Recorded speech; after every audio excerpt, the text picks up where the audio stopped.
Hello दोस्तों, Kuku FM 2.0 में आपका स्वागत है। दीपावली की कहानी। दीप जल उठे।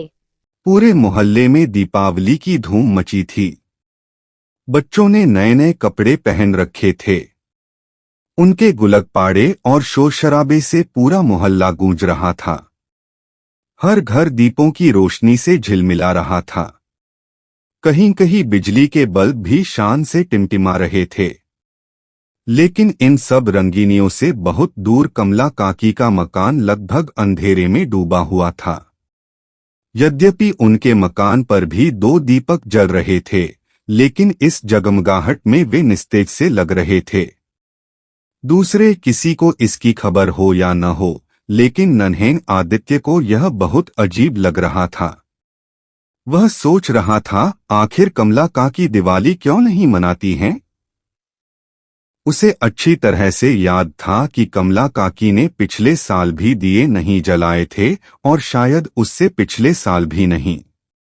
आदित्य को यह अच्छा नहीं लग रहा था कि आज के दिन कोई दुखी और उदास रहे।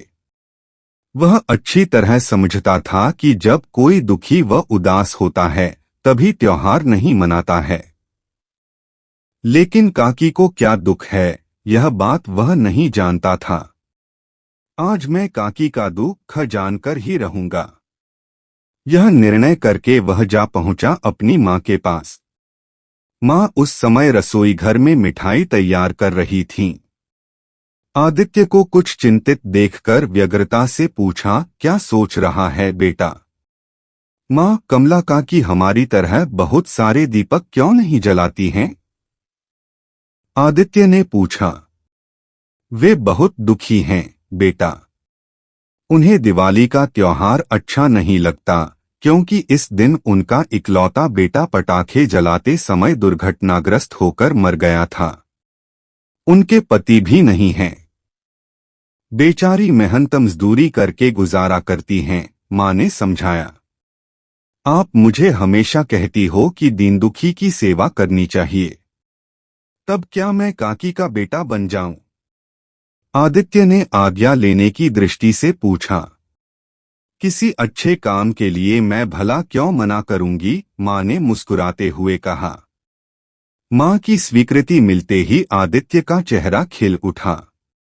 वह सरपट कमला काकी के घर की ओर भागा, लेकिन माँ की आवाज सुनकर उसे वापस लौटना पड़ा। बेटा, यह मिठाई तो लेते जा। कहते हुए जब माँ ने मिठाई का डिब्बा आदित्य के हाथों में थमाया तो उसे अपनी माँ पर गर्व हुआ। मिठाई का डिब्बा लेकर वह काकी के घर की ओर दौड़ा। प्रसन्नता के मारे उसके कदम धरती पर नहीं पड़ रहे थे। आज वह किसी बेसहारा का सहारा बनने जा रहा था। शीघ्र ही वह कमला काकी के घर पहुंच गया। काकी घर के एक कोने में बैठी रो रही थी। शायद उन्हें अपना बेटा याद आ रहा था। काकी, आप रो रही हो?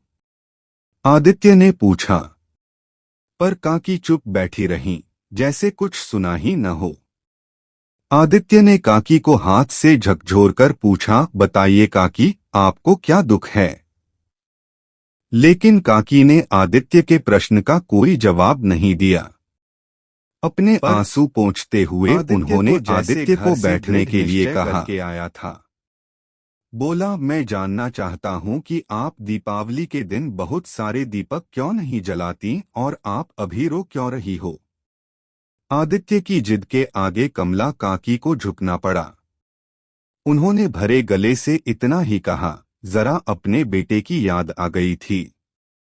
आज अगर वह जीवित होता तो वह भी तुम्हारे जितना ही होता।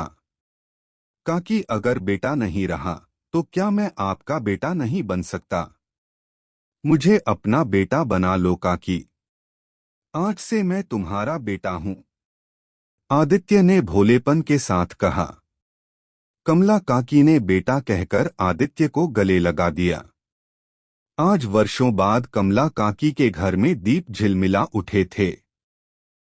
हेलो दोस्तों, कुकू एफएम 2.0 में आपका स्वागत है। चैनल को सब्सक्राइब करना और वीडियो को लाइक करना न भूलें। आपको ऐसे ही अच्छी अच्छी कहानियों की वीडियो मिलती रहेगी। आप हमारे साथ जुड़े हैं, इसके लिए धन्यवाद।